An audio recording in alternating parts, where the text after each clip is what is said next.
What's up, heavy hitters? Happy Friday. Before we get started, a quick shout out to my boy, Rahul Bolmick. He's a striking instructor at Bronx Martial Arts Academy. He hooked me up with this dope apparel from Fight Culture out of the Bronx, New York. We're going live from New York City.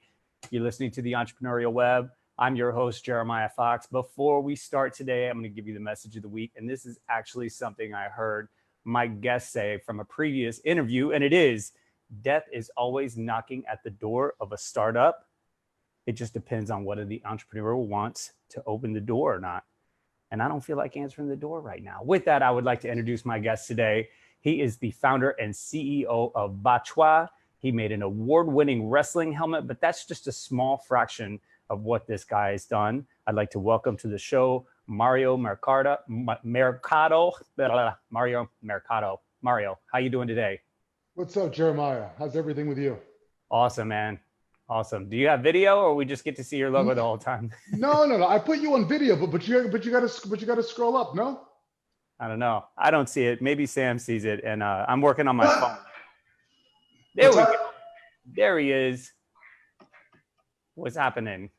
Not too much, but well, let me ask you because, actually, let me do it this way if you don't mind, because I was doing it from my phone because the audio and the computer was acting up a bit. Yeah, but Sam says you're good, so don't worry about it. Okay, so you guys can see? Go. Yeah, yeah, the people can see, and I can see you on Facebook, so you're there. It's all good. Okay, there we go. Awesome.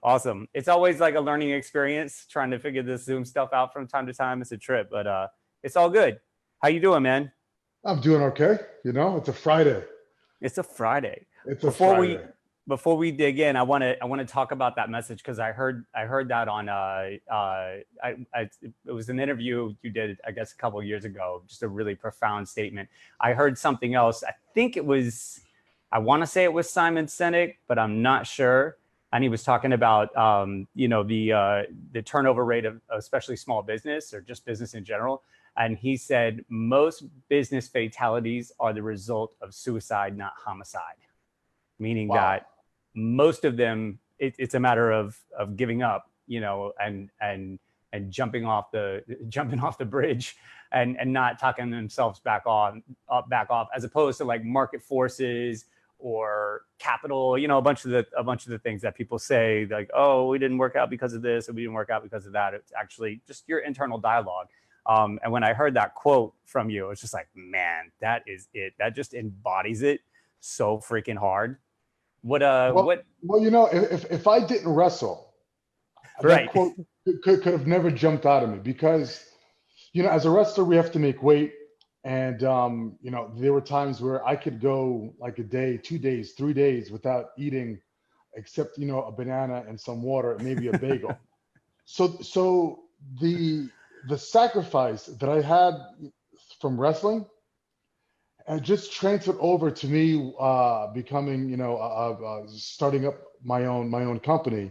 And when you have to willingly starve yourself to achieve a goal, I mean, it's like one of the most basic things in life you need in life: air and food.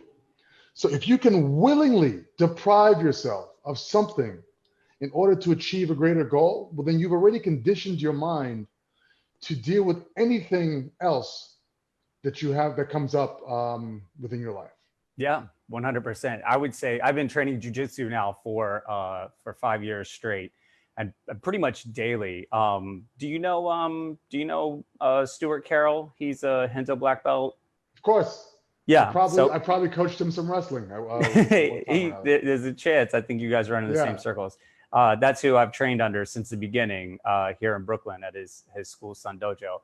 And, I started opening businesses, a lot of them right around the same time. I think I started training in 2015 and I opened 4 brick and mortar businesses that year. And it was just insane. And he was in 1 year? In 1 year, 4 brick and mortars in 1 year. And I've done more, but in 1 year I opened a coffee shop. Is that where all the gray hairs came from? Say again? Is that where all the gray hairs came from? No, I have 3 kids. That's where the gray hairs came from. I think it was all of it. I tell you what, if I didn't have jiu-jitsu, it would be more. But the interesting part about that that whole journey was, you know, he was like, you should come train. I was athletic, you know, I was already doing like working out in the park and gymnastics and running and swimming and stuff. He was like, you should come check it out. Come check it out. He opened his school just a few doors down from my restaurant. So I finally went in and, you know, the workout was great. I love grappling and all that. And like you said, being under that kind of pressure, but it was really the messages that you got and those sacrifices you have to make to, you know, if you want to get, you know, promoted, if you want to get better, all of it. And it got to the point where I was just in there. Some days I would be in this in school for 6 hours a day, just training because well, with that, it's like, especially in jiu-jitsu, because you could be put in a guillotine or some other sort of submission. And it's right there. It's a fine line between giving up to tapping out because you think that you're going to break a bone or that you're going to get choked out, or you just flip it and say, you know what? I still have enough left to get out to where I'm not going to tap out. Right. And from there, but then you condition your mind to be comfortable in an uncomfortable situation. And that's one of the recurring themes was get comfortable being uncomfortable. He says that, you know, Professor Carroll says that all the time. And all this stuff started to seep into my brain because it was crazy opening 4 businesses in a year. And like the aftermath of that, you know, it was just bananas. And then we had, you know, the current situation setting in, and it's what survived me. And it was like you said, what you were talking about, you know, going through all that training through wrestling. You know, I never competed or anything like that. It was like me. It was me versus me. You know, it was me versus my own ego and versus that tendency to give up. You know, we used to. I taught a bunch of kids classes, and he and his wife. You know, they have a great kids program there. And I worked closely with her, with the kids. And she would always say to the kids, what does it take to develop a non-quitting attitude? You have to want to quit. You have to face that, you know, and daily, you know, having all the craziness that comes along with running so many businesses, wanting so many times just to be like, you know, it'd be so much easier just to can all this, but not doing it. And I'm really pleased that I didn't in this time, because especially my restaurant has become like a community center as well as a sustainable restaurant in this whole thing. But it wasn't because of me and my smarts, you know, my inherent resilience. It was definitely through training martial arts and getting those messages. You have a lot of people, you know, because I've also coached a lot of athletes at all levels, from kids to Olympic, and you know, I've competed at a high level myself. Right. And it was interesting because I was watching the Michael Jordan documentary, you know, The Last Dance, a few weeks ago. And as I was watching it, I was thinking about, you know, me coaching and me competing. And the takeaway that I got is that, and then of course, you know, relating it to me starting my companies, is that a lot of people are afraid to succeed. They're afraid of success because they're not sure about because they can't control the outcome if they don't. And because success is not guaranteed, they're not ready to deal with the pain of failing.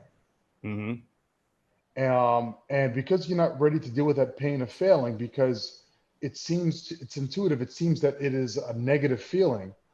It's like, okay, if I can't control that, if I can't control the outcome, where failure is an option, and I'm right there, but I don't know if I'm right there to become successful or if I'm right there to fail. Well, then you know what? I'll just say I'm done. Right.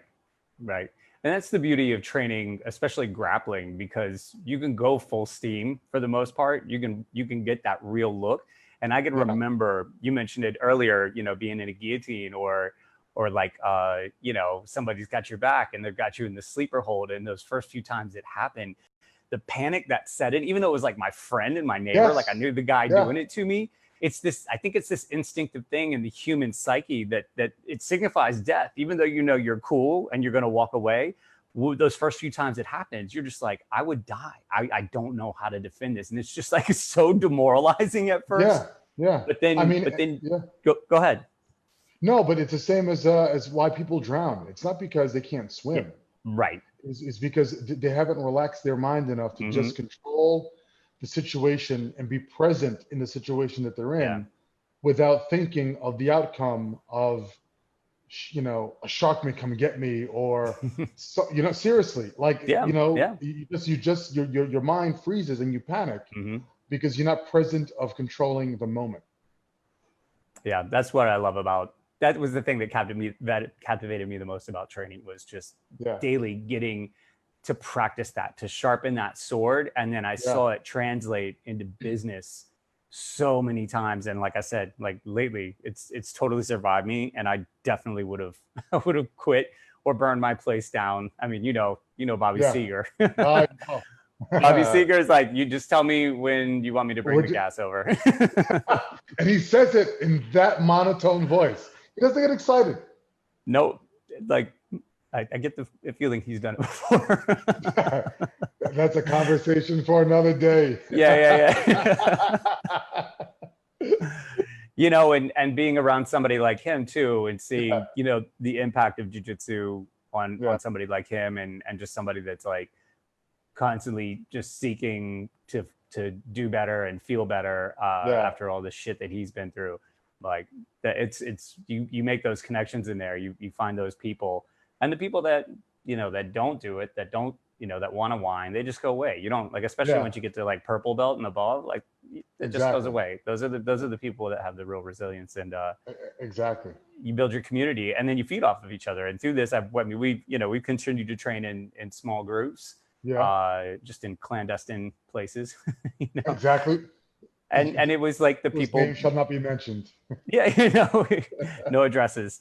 But it was like the band of brothers, people, and there were sisters too, of course. But you got to really see who your people were, and the same thing happens when you start a business, right? Like you get to really see who your friends are, because shit comes unraveled real quick. In that interview that I was watching, you were talking about not eating, not making any money, and it's just you don't understand. So I'm from New York, okay? So wow. So I'm from New York, grew up here, and having started BATS-TOI, wow, and then having to go through those trials and tribulations, it gets lonely. You think it gets lonely, not having to, not being with someone. But imagine being lonely to where, New York is all about, especially Manhattan, it's all, you have the tall buildings, and I think everyone is trying to get to the penthouse. And there's only a few. So you have to step on someone in order to get to the penthouse, whether it's legitimate or not, but someone has to get walked over in order for you to get to the top. So when you're starting out in your business here in New York, you're at the bottom of the totem pole. And but yet you're surrounded, of course, pre-COVID, but you're surrounded, by everyone having a good time and going out, restaurants and parties and bars and everything else. And you have to make a choice. Am I going to sacrifice going out because I have to conserve that money for the business?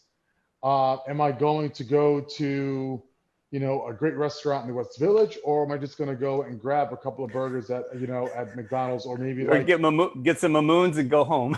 Yes, Mamoons is the best, right? It is. Or get a couple of burrito bowls from Chipotle and save half for one day and then half. I know. Mix that shit with some eggs the next morning. Exactly. But these are choices that you have to make because you have a greater goal, a friend of mine, actually, an intern asked me a couple of days ago, it might have even been yesterday, as a matter of fact, he goes, wouldn't it have been just easier to work for a larger company? And I said, dude, every large company started out as a small seed, one seed. And that one seed was one person. And when the tree grows, it has many seeds, but it started out as one. So of course it's easy, but you just, and I told him, you don't magically have a company that employs thousands of people or even hundreds of people. You start out with one. So it was, it's a bit lonely starting a business here, especially here in New York, because everyone is trying to get to the promised land, or you're trying to do something. And what's the word that's used? It's called, which I hate the term, but they call it, what's your a hustle? I actually hate that word, the term. But everyone has a hustle here in New York. Right. But, So if the, and it's hard to get someone who is aligned with you for that vision for the long term. Mm-hmm. And I think you can correlate that to like going into a relationship. Yeah, you find a relationship with someone, but they're going to be with you for a short amount of time. In New York, unfortunately, it's this way just because you have so many different options Right. that when they get bored, they go on to something else. And here in business as well, they'll hang with you until things get a little tough, and then things get a little tough. They may go on to something else because it's easier for them. So with that longevity, that's really hard to come by with the business partner, or even in any sort of relationship. I think in New York, Mm-hmm. people always say why it's so hard to date in New York. It's because people think it's easier to move on to something else because you have so many options. So many options. Cool. We're going to take a quick break. We'll be back in about 60 seconds. Everybody hang tight. We'll talk to you in a minute. All right, folks, we're back. If you're just tuning in, the Entrepreneurial Web, I'm your host, Jeremiah Fox. My guest today, Mario Mercado. He is the founder and CEO of BATS-TOI, which, well, I'll let you explain, Mario. Tell us about your company and this phenomenal story of how it all came together. It's pretty impressive. So BATS-TOI is actually it's a well-known saying from Napoleon Bonaparte, and the famous French general. Mm-hmm. And it means to fight to overcome any obstacle. That can be both figurative and literal, and that's really great because everyone has an obstacle that they want to overcome, and I thought that was really representative of the company. And the concept of BATS-TOI came as a research project at NYU, where I first went to grad school. And I had to do this for a thesis. I had to find a project for a thesis, and the helmet came about for wrestling. Because in wrestling, we have a headgear, but we actually have more concussions in wrestling than any other sport, even football. People don't realize that. Because Really? in football, yeah, so in football, the plays happen in seconds. In wrestling, it's in minutes. So you have a 6-minute match. So you constantly Mm-hmm. have to be engaged.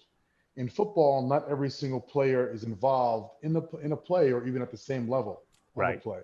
In wrestling, it's 2 people. So you got to constantly butt heads, and you got to take your guy. You got to force the guy on the mat. So that's either. So we have as we have thousands of techniques which physically bow, you get slammed on the mat. Right. Right. So the concept of the headgear came from there to do this for a project, and we did it at the engineering school. We won an NYU technology competition, and then I transferred over to Columbia, and then we brought it over there, and I was able to use some professors from both NYU and Columbia to join the team and to get it to where we wanted to have something really functional for the company. But it was crazy because a friend of mine, Richard Walker, who is the senior, he's the product designer for Maui Gym, which makes all the really cool eyewear, based in California. So he actually did the eyewear for the Matrix films and for Charlie's Angels. Nice. So yeah, so I had a really cool aesthetic in a minute to make it cool and sexy. Right. And we were working on it together, but then he had to leave because Maui Gym wanted him fully there. So anyway, we had the helmet first made it in Italy. Which is really nice, and then we brought it here in the U.S. and it was going on for a while, like the first 3 months. But then the high school federation, they stopped it, and they said this is not legal. This is going to make wrestling more aggressive. I said, what are you guys, crazy? How can I make it more aggressive? Wrestling is an aggressive sport. I said, you penalize us for not being aggressive. It's called stalling. Right. I don't understand. But I realized that there was some politics being played by some of the other companies, the legacy companies that were involved in the sport. Yeah. So we had to lawyer up. We had to go to the high school federation, which is based in Indianapolis. And it took like 6 months. But during this time, I had to return money back to our customers. I had people angry with me. The company almost went bankrupt. The concept was great, but the politics just almost killed us.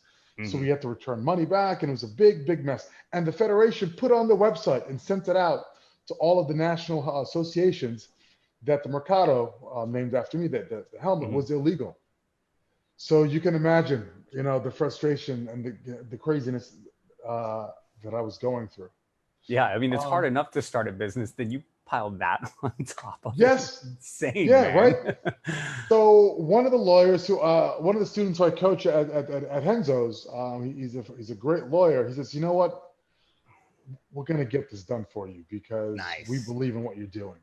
Hmm. So we had a Zoom call with the federation, and then had our researchers from Colombia actually write on our behalf to get this, to get this legal.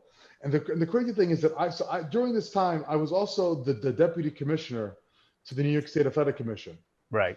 So I knew firsthand what exactly what was happening to athletes in MMA and in wrestling, and of course boxing, in head injuries. So it boggled my mind as to why these guys would not allow this to happen. But anyway, they changed their mind. We met certain criteria that they asked for to get this legal, and it happened. And that's where it jump started. So we were full boat getting the helmet out there. We had some of the best wrestlers in the country buying the headgear, not for free, but buying the headgear. Hmm. And they were our brand ambassadors. They were our stakeholders. We have incredible letters and notes from kids who who are really thankful for us for providing this sort of protection. And we didn't realize like how many head injuries, how often it happened. So what happens that, as you know, wrestling has a mat, but then the mat has no border or perimeter around it to protect you from going out of bounds. Yeah. So, bow, you get smacked. So a guy's getting double legged out of bounds. A kid is trying to protect himself from getting double legged, but then his head or her head gets smacked on out of bounds. But then also, we didn't realize how many kids are actually who wrestle on the youth level are autistic. Hmm. So they're on the spectrum to where their head has a very high sensitivity of being touched.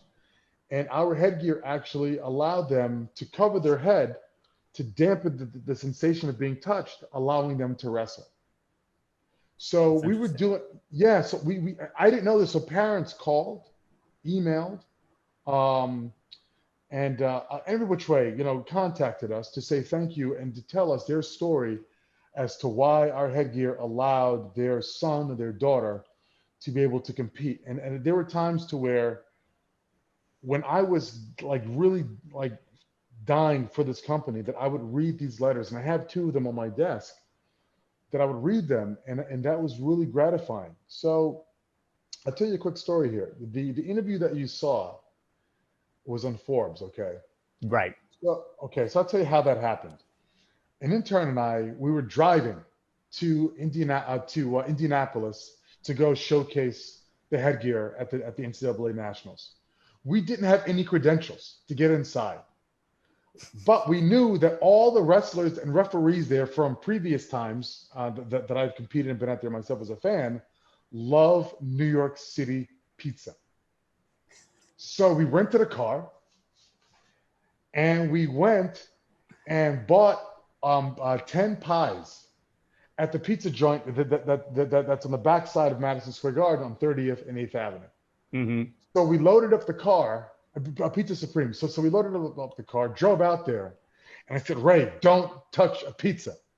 And the right? So it was like in March, it's cold, and we had the windows rolled up. So the fumes are just Killing permeating you. the entire car, right? So like, come on, man. I said, no, don't touch. So we get there. We have the truck loaded up with the screens and helmets and everything. So we get there. So we needed the pizzas to bribe our way in, so we could set up the helmets and so we could go inside in the tournament. So that worked. So on the way back, and now Ray is drunk. He went out the night before, so I'm having to drive the car. So we're driving back, and he gets an email on our info email page, and Hmm. from a producer at Forbes who wants to do a story on BATS-TOI. And we're happy, right? It's like, yes. So I said, Ray, reply back and ask him when he wants to do it. So he wanted to do it on next Tuesday, the following Tuesday, because we were driving back Saturday night, Sunday morning. So he goes, Tuesday morning. It's like, wow, shit, we got to do it Tuesday morning. So we get back. So we were not working out of our office at the time. I was working out of my apartment because things were just really screwed up because of this whole issue with the high school federation. Yeah. So we get there and they want to interview me at my apartment. But then I get to my apartment and I'm getting kicked out because the money. Getting evicted? Yes, because the money I had to use for my rent, I used it to get the patent for the helmet, which was like $60,000 for utility design for both the U.S. and international. Oh, it was horrible, right? 60 grand was a total. Yeah, that's rough. So I had to say, okay, fine. I got to be late with the rent, but since I couldn't pay, so I was juggling stuff. But the Tuesday, it's coming for the interview. My super, Victor, he goes, listen, you're getting kicked out today. And I go, Victor, I can't. I got Forbes coming to do an interview. I go, what can you do? He goes, listen, we'll go upstairs and there's an apartment that's empty. We'll give it to you. But you have to go through the back way because the camera's going to see that if you go through the elevator, they're going to ask me why, and I'm going to lose my job, he says to me. So he goes, all right, go upstairs. So that's why you see in the interview, it's an empty apartment. Yeah. Yes, it's not mine. It's somebody else's. So Forbes comes and they look, we'd like this interview setting, but we want to interview you in your apartment, like in the real setting. So I go, shit. So I go, Ray, hold them at bay because I got stuff boxed up. So I go downstairs. I'm trying to make the apartment nice and everything else, but they come in, boom, boom, boom. So Ray goes, listen, I couldn't hold them. They want to do the interview now. So I'm like, all right, fine. So go to start doing the interview. And all of a sudden I hear, and I answer the door, right? And I open the door and it's the marshal. And I go, oh. So I close the door behind me and I go, what's up? We go, listen, we have an order. We have to take you out of the apartment now. And I go, dude, listen, I'm doing an interview for Forbes. And he looks at my cauliflower. He looks at me and he goes, what is it? He goes, you're a wrestler? I go, like, yeah. He goes, I'm a wrestler too. He goes, listen, I'll give you a few hours, right? But when I come back, you got to be gone. You gotta go. Yeah, they got to go. So I'm like, all right, fine. When I go back in, I didn't realize that the producer heard what was going on. He goes, tell me the entire story. So it was a bit cathartic because I tell them what's going on. And he goes, all right. So I'm like, oof. But now they want to go to NYU, all to the campus in Brooklyn to see the engineering. And I'm saying to myself, I don't have much time. So the traffic and everything else, so we go to NYU. So we go inside and we do this whole thing. And now it's about 3, 4 o'clock in the afternoon. And now they want to go and see the headgear on in actual use wrestling. So we go to the New York Athletic Club because at the time, because we have practice on Tuesday and Thursday. So we go there and they bring all this equipment. By the time they're done, it's 8:30 at night. But Marshall told me that he's going to give me a couple of hours. A couple of hours meant like maybe 1 o'clock in the afternoon. So I'm like, shit, what do I do? So I go back home. I got to sneak in the window. I see this big sign on the door that says evicted. So for like a month, I'm sneaking in and out of the apartment to what I'm going to do. Yes, it was a drama, right? So then we get an office space down in 50 Broad Street for a company that I used to work for, a production company. And I'm there. But then this is where the commitment is because I could have really hung it up, So I'm trying to. I hate to cut you off. We got to take a quick commercial. Let's pick up with this when we come back. All right. We'll be back in just a minute, everybody. All right, folks, we're back. You're listening to the Entrepreneurial Web. I'm your host, Jeremiah Fox. We were just getting a great story from the founder and CEO of BATS-TOI, Mario Mercado. I got to ask, so the quote from that Forbes interview, did it come just after the marshal was knocking on the door when you were like? Yes, I gave the guess. That's when I said, all right, yes, that's. You can't get any more real than that. Yeah. So during this time, by the way, the story's over. During this time, so Shane McMahon is my student at WWE, but also an investor at BATS-TOI, right? But cool. I have to coach him. Shane is 250 pounds. No matter what he says, he's not 210. Okay, he doesn't look like it. 50. All right. Now I'm coaching him so that I can, so to have, money so I can survive. But then I'm having to go and work. But the thing is, Shane is like, it hurts, because Shane is getting ready to go to do his jumping off the cage and all the other crazy shit that he does. But physically, I'm dead, Yeah. because I got to go back to work. But let me tell you about this, because this is why when people see, when you're really doing something and people see it, you attract the really good energy. And Hmm. I really believe that. And I don't know, but the number of variables and factors involved in this, but I've been blessed in this way. So I was coaching Shane one time, and I'm going through all this craziness. And he said to me, and I couldn't make workout. I was supposed to practice with him, and I couldn't make it because I was trying to figure out financially what the fuck was going to happen. So he said to me, "Where are you?" And I said, "I'm on ninth." I said, "I'm on Sixth Avenue and Ninth Street." And he goes, "Stay there. I'll be right there." And he came to me in a taxi, and he gave me an envelope, and he left. This guy gave me $5,000. It's amazing. It could have been a dollar that he gave, but it was the Right. point. I never told him, but he knew. Hmm. And you know, he, but the point is that the money wasn't important. What's important about this is that he knew what I was going through. He didn't ask me because it's somewhat tough to, because as an ego, you don't want to embarrass the other person. But he realized that I was doing something for a greater good, and that any help would just him extending his hand. It just made things better. And it's not Yeah. about money, because to me, money is an extension of Hmm. how you spend your money, is an extension of a person's personality, of what their intention is, you know. And that slowly started that because people saw, what I was doing, and then that's why we got accepted into New Lab. So New Lab here is called, it's really considered the the Silicon Valley of the East Coast. I mean, you have some amazing things here. Google X here. Part of SpaceX is housed here. You have some amazing startups here. So we got invited to be part of this, but it's because of things like this, to where if you really stick with it but of course your company, your idea has to be scaled in a way that people see, okay, fine, we get it. It's not just creating some tchotchke that you can just, sell, make for $2, but Right. something that's really contributes to society and not That's makes yeah. yeah, it's really the contribution. Yeah. 100%. I mean, that I was saying earlier in the show, like that's what really kept my restaurant alive. It wasn't Uh-huh. because we have like amazing food, I Right. mean, the food's good, but Right.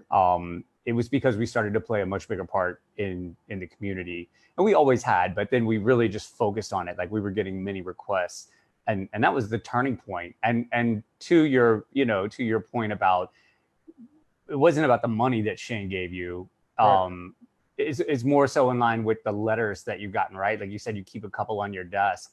And I have this similar experiences. Like people just reached out to me during this time period, Uh-huh. and they were just like, thank you. And they didn't even order anything. They were just like, we wanted to Yeah. make sure you're good and just say thank you. And Yeah. that's what got me to come in and open the door the next day. It wasn't like because we made so much money the night before, because sometimes we didn't. Sometimes we didn't make any.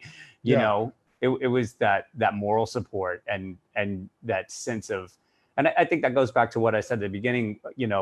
Whoever quoted that, saying like, business mortality is more often suicide than homicide, because you give up. You're just like, I can't do it anymore. And it's that moral defeat, not necessarily the financial defeat, because you were there. You were there, Yeah. bro. Yeah. Yeah. I have Yeah. yet to hear a story that bad yet in business. I I It's I terrible. I swear, it happened that way, but in the fight community, you do jujitsu, like it's a brotherhood in what we do. You don't Yeah. like to see other guys, sink. And Henzo Mm-hmm. was even greater to me. So Henzo is like a brother. I've known Henzo. I've coached him in the family for many, many years. Mm-hmm. We're extremely close. And even that, so even when things were tight with trying to get product here, Henzo gave me $100,000 check. And here he goes, yeah, he said, here, just take care of it because I believe in what you do. Nice. And the thing about with Henzo is that, it's crazy with him because there was some craziness going on about Henzo recently. I don't know if you probably heard, Henzo racist. Yeah, of course. Let me explain to you, Henzo. During this COVID situation, Henzo has, and this is no exaggeration, Henzo has literally minimum 25 rents that he pays outside of but just for students that he pays. Now, I'm not talking about the guys that work for him, which is another story. Right. But just students whose rent that he pays because he knows that they are in trouble. Mm-hmm. This is girl, this is guy, male, female, gay, straight, really, black, white. I've seen them all, and he just does it. And they've actually, and how I know this is because some of them had called me even as last week to say, look, do you know when the academy is going to be open? Because Henzo's still paying our rent, and we feel bad because he's not making any money. And I said, he's paying, he's doing what? And he goes, yeah. He goes, you didn't know this? And I go, oh, really? Yeah. But I just to play along because I didn't want, make it feel uncomfortable. But it was like, holy shit, So it's crazy. So it's allowed them to continue their own business actually, because some of these guys are working from home, right? But because their rent was paid, it allowed them to continue to work from home. So it's like that whole energy is incestuous, and you tell, it's always you have the old adage. You can tell a person by who their friends are. Yeah. I saw some of this stuff that people were dropping online about it. I'm like looking at who some of these people were, and I'm like, okay. I know. You ain't got no job. You got nothing to do. and like I don't know him. We've talked online. We've gone back and forth in some messages and stuff, but I've never met him. But even prior, like everything I ever heard about him was just complete gregarious. Like listening to like Matt Serra and people like that talk about him, like him rolling up. Matt Serra's mom calling him and saying, Henzo's here. We're it's like craziness, man. Yeah. You can't, you got to just ignore that stuff. And like for somebody like you who knows him personally, it's just like, that's the validation, like the rest of these people, there's haters everywhere. You can't listen to that, man. That's when you got to get the blinders on. And it's just like with your business, with whatever you're doing. You said that in the Forbes interview and I read it in some other things. You were like, people told me I couldn't. People told me my own friends fail. Yeah. My own friends told me. So like even we're crazy. So now we're doing a wrestling game to actually go through this because it's a whole strategy that we're doing. But it was so hard to do, right? Yeah. And I said to people, you're not going to do it. What the hell do you know about gaming? There's a quote I'm going to bastardize a little bit, but it's from Andrew Carnegie. Someone asked him, well, you don't know about all this, so what makes you think you can do it? He goes, listen, I can hire people. I hire the experts, but they don't have the vision that I have. Right. And it's true. It's that, you have guys who are the engineers, who are, the chemists. That's their field. But the visionary is the person that's going to drive it forward to make it happen, and that's where you have that team. So of course the visionary can't do it without the technical person, and the technical person can't do it without the visionary. But once you find that team, anything could happen, and they just have to believe in that vision that you have. That fuels it. Yep. Cool. We're going to take one more last break. When we come back, we'll wrap up with some other fire here from our friend Mario. We'll be back in just a few, everybody. Stay tuned. All right, everybody. Last round. Ding, ding, ding. We're going to make it our best. We're back here with Mario Mercado. He is the founder and CEO of BATS-TOI, among other things.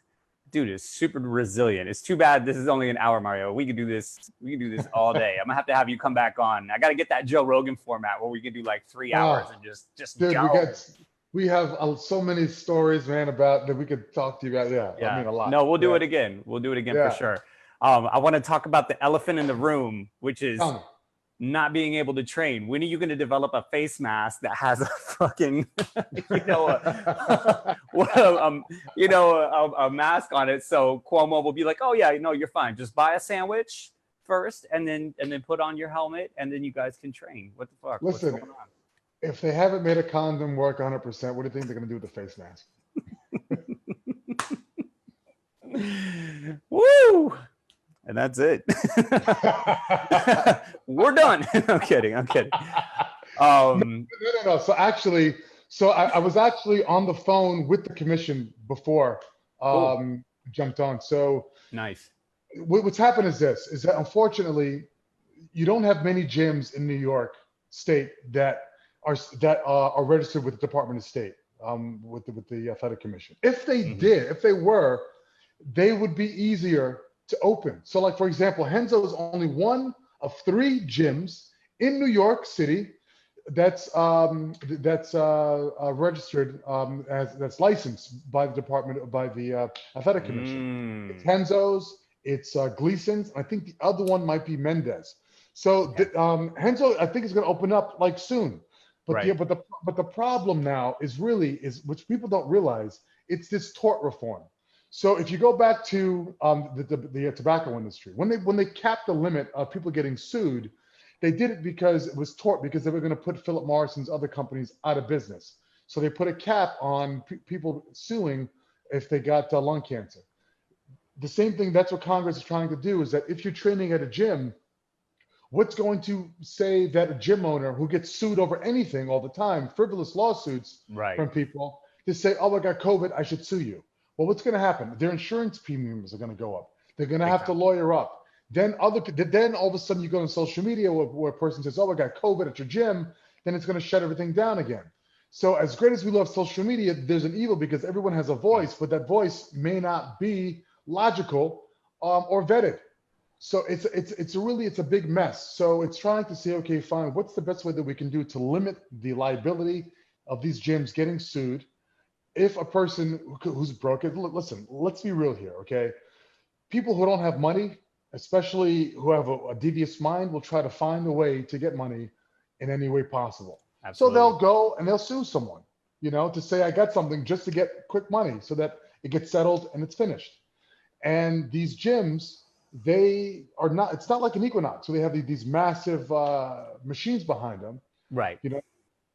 They rely on their students, literally on the limited amount of students. If a student doesn't pay, well, then it's direct money coming out of the pocket that they can't afford to compensate.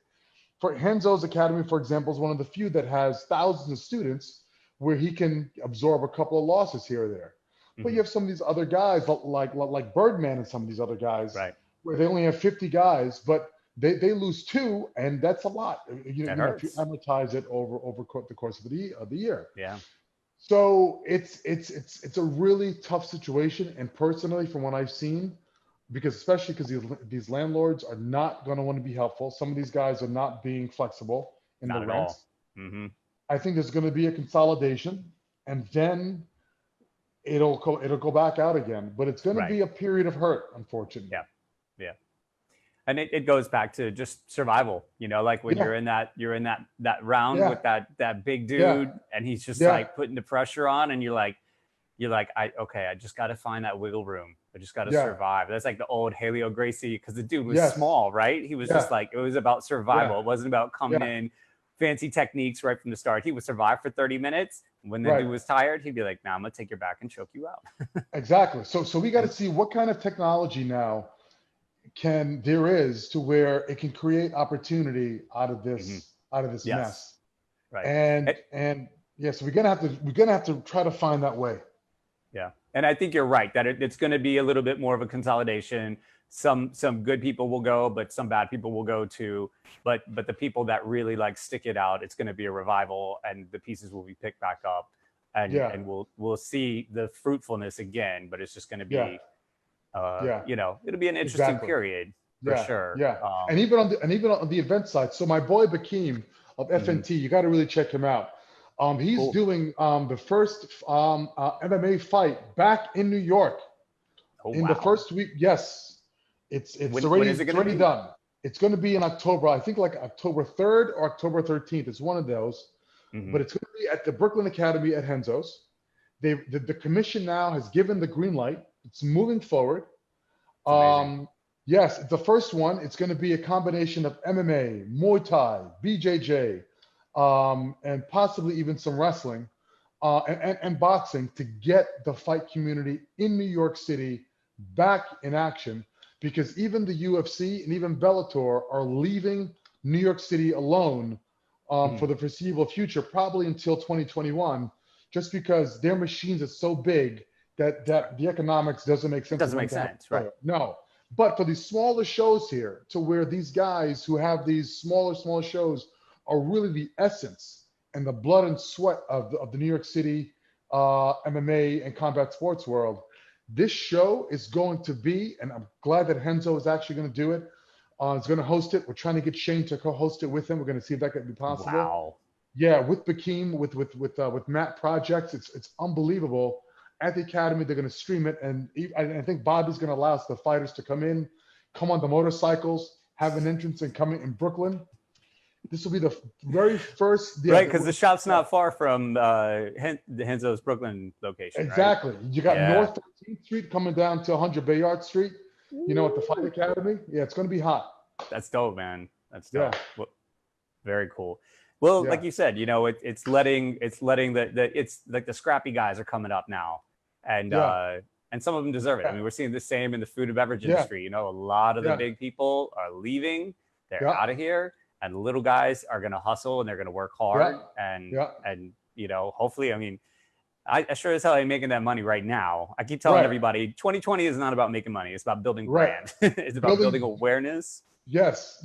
And that's BATS-TOI. It is overcoming any obstacle that you have. Yeah.